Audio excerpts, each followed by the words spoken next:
Behind Glass by R.E. Ray.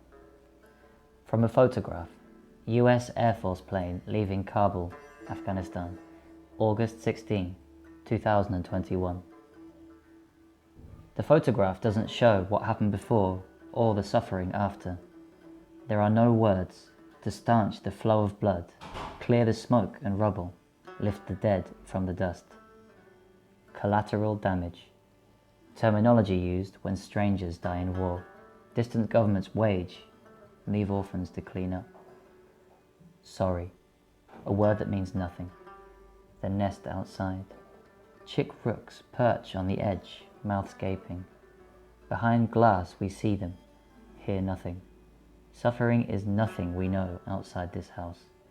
Off a beast with fixed wings, they fall mutely like flies. They flail in the sunlight. In the World Today by C.M. Morgan. I am no politician. Politics are not my muse, but I have been touched.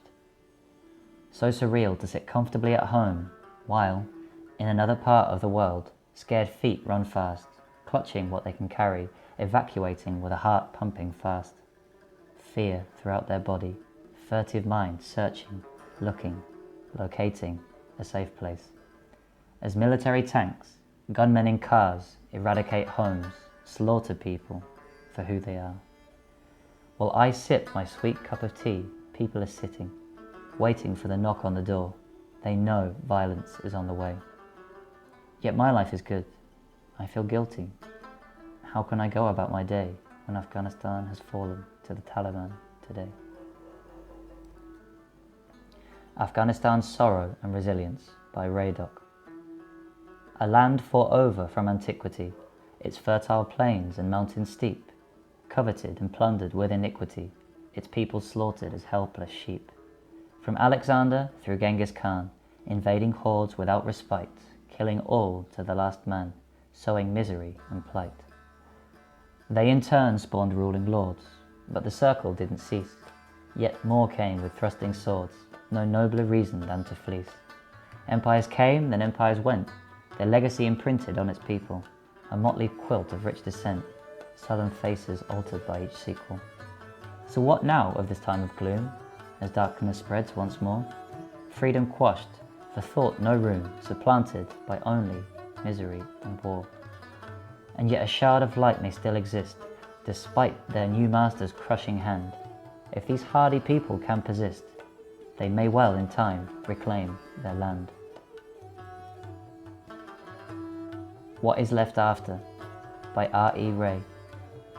Dawn bleeds through the clouds, over the mountains, spills into the front window. At the end of the quiet village, Taliban pause their all-night march at the first house. Two men shout, one shoots, a woman screams, children cry. Men linger in the streets. One eats flatbread, rifle slung over his chest. Others poke their heads in windows. A magpie flies in, his black hood turned down the street, spots the seeds, what's left of a stolen pomegranate. The eater kicks hard and covers both in dirt. The men outside laugh. The one inside shoots again. Children scream. Men go down the street. The scene repeats. Ahmad and Aisha hide their children out back, drink tea, sit and wait. They pray. The Americans came and went after they paid him, wished him well, flew off over the mountains that bleed through the clouds. Aisha wears her black burqa again. Dawn brings the end of hope. The magpie is back, perched in their window. A pomegranate, dark purple, shines on the wooden table, untouched. The bird will wait for the men with rifles to feed him. What is left after? Gunshots creep closer. The magpie stays. It has no god to fear or to fly to. Shadows move with clouds, fall coolly on the children in the hole.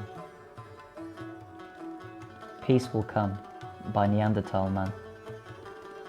The lifeless ruins of Afghanistan paint a picture of destitution and hopelessness. It's painted on sunken cheeks of children fed heroin instead of bread. Veiled women demurely walk on the glass of theocracy. Hope comes with armed warriors forcing back the dark, raging rivers. The price is steep, stealing young soldiers' hearts and minds, broken by the tools of terror, fragmented sanity drowning in the blood. When the enemy hides behind flags and religion, no peace when the fighting contingent is small. This is evident because soldiers fall prey to death and fall prey to hate. The future once bright, now dimmed by the departure of the angels of peace, because the pain of death and spiraling darkness has stirred the hearts and fired the minds of our society. Death of so many soldiers, so young and full of life, is an unfair trade to the chaos that still resides in the deep recesses of Afghanistan. Bring them home. Bring them home. The fallen lay beneath the ground, a tribute to our heart, a symbol of our strength and ferocity. What once was dark is now lit, and no matter how hard the shadows try, peace will come like smiles on the faces of the children, a ripple in the dark waters of hate. Peace will come.